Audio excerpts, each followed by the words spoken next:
तारा अपने कमरे में चुपचाप बैठी थी। उसके सामने लकड़ी का छोटा सा टेबल था। लकड़ी का वो छोटा बॉक्स टेबल पर रखा था और वो अपनी सिल्वर रिंग को लॉक के छेद से छेड़ रही थी। रिंग फंसी हुई थी, लेकिन बाहर नहीं निकल रही। बाहर बारिश की हल्की फुहारें आ रही थी जो खिड़की पर टपक रही थी। तारा खुद से धीमी आवाज में कहती है, ये रिंग पहले कभी ऐसी नहीं अटकी। शायद गलत साइज थी या बॉक्स पुराना हो गया। लेकिन तारा के दिमाग में उस समय कुछ और ही चल रहा था। उसकी आंखें भले बॉक्स और रिंग पर थीं, लेकिन उसके मन में बार बार अर्जुन का चेहरा आ रहा था और उसके साथ ही आरती की वो मुस्कान। तारा की सोच अचानक उस पल पर ठहर जाती है, साइट पर लाश मिलने के बाद जब अर्जुन सरपंच के घर जा रहा था। वो बस 1 सेकंड का दृश्य था, लेकिन तारा का दिल जैसे उसी जगह अटक गया था। तारा को अचानक एक अजीब सी बेचैनी महसूस हुई। तारा खुद से बुड़बुड़ाती है, ये क्या हो रहा है? मैं उसे सिर्फ 2-3 दिन पहले मिली हूँ। मैं यहाँ घूमने आई थी, ना कि किसी को लेकर परेशान होने। आरती तो बिहेवियर से अच्छी लग रही थी, गांव की लड़की, देखभाल कर रही होगी। फिर ये बेचैनी क्यों? तारा ने बॉक्स को हल्के से एक तरफ सरका दिया। रिंग अभी भी उसी छेद में फंसी हुई थी, लेकिन तारा ने सोचा, इससे बाद में निपट लूंगी। अभी उसका मन कहीं और उलझा हुआ था। बाहर बारिश अब पहले से तेज हो चुकी थी। तारा बिस्तर पर जाकर लेट तो गई, लेकिन नींद उससे बहुत दूर थी। अर्जुन और कुणाल अपने कमरे में सामान खोल रहे हैं, बैग से कपड़े निकाल कर रख रहे हैं, फाइलें मेज पर जमा कर रहे हैं। कमरे में बाहर की बरसात की हल्की आवाज़ भी सुनाई दे रही है। दरवाज़ा चर करके खुलता है। आरती अंदर आती है। उसके हाथ में चाय और गर्मा गर्म पूरियों की एक ट्रे है। सरपंच मीटिंग में गए हुए हैं। आरती कमरे में कदम रखते हुए हल्की मुस्कान के साथ कहती है, अर्जुन जी, कुणाल जी, खाना खा लो। गांव का खाना थोड़ा भारी लग सकता है, लेकिन ताकत देगा। ये चाय पिएंगे तो ठंड से राहत मिलेगी। और आज रात बाहर न निकलना, हादसे के बाद सब सतर्क हैं। अर्जुन ने ट्रे लेते हुए हल्की मुस्कान के साथ आरती को धन्यवाद कहा। वो कप उठाकर चाय की एक गर्म चुस्की लेता है। कमरे में खिड़की से आती ठंडी हवा अभी भी चल रही है। अर्जुन के हाथों पर उसकी ठंड का असर साफ दिखाई देता है। आरती ने देखा कि अर्जुन के हाथ ठंड से लाल हो गए हैं। बिना कुछ कहे वो कमरे के कोने में रखे बैग के पास जाती है। वहां से अपनी माँ की बनाई हुई ऊनी शॉल उठाती है। आरती धीरे धीरे चलकर वापस अर्जुन के पास आती है। आरती शॉल उसके हाथों की तरफ बढ़ाते हुए नर्म आवाज में कहती है, ये लो, ये शॉल पहन लो।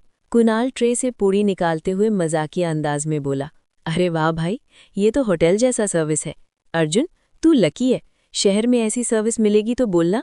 आरती जी, आपकी शादी कब हो रही है? कोई तैयार है?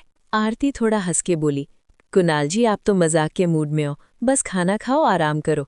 कुणाल अर्जुन की तरफ इशारा करते हुए, ओहो, सरपंच जी की बेटी तुम्हारे लिए इतना खास ध्यान दे रही है। अर्जुन, गांव में ही शादी कर लो, ये आसान रहेगा। देख लो, ये लड़की तुम्हें पसंद करती है। मैंने देखा कि वो तुम्हें देखते समय हंस रही थी।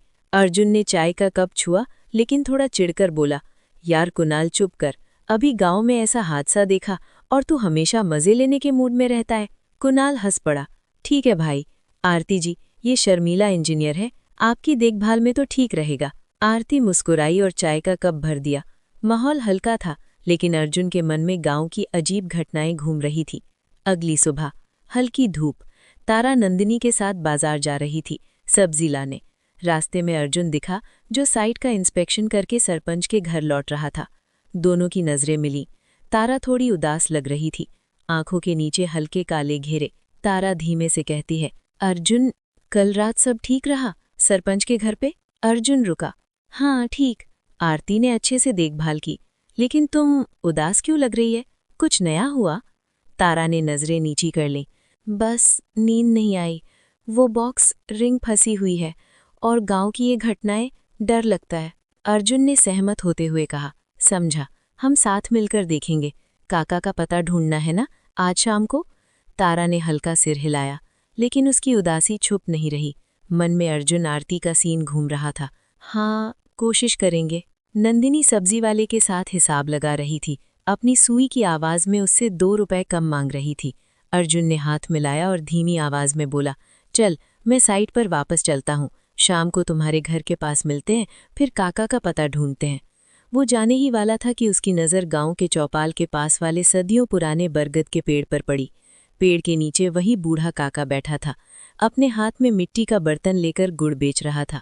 उसकी पुरानी कुर्ता में धूल के धब्बे थे और दाढ़ी में सफ़ेद बाल धुंध में और भी चमक रहे थे। जैसे ही अर्जुन ने उसे देखा, काका की आंखें तुरंत उन दोनों पर ठहर गईं, जैसे वो इन्हें घंटों से इंतजार कर रहा था। तारा का दिल एक पल के लिए रुक गया। वो यही काका था जो कल लाइब्रेरी के बाहर खड़ा था। रुकिए काका, अर्जुन ने जोर से बुलाया और तारा को अपनी तरफ खींचा। दोनों पेड़ के नीचे पहुंचे। पेड़ के पत्ते हल्की हवा से हिल रहे थे, जैसे कोई सुन रहा हो।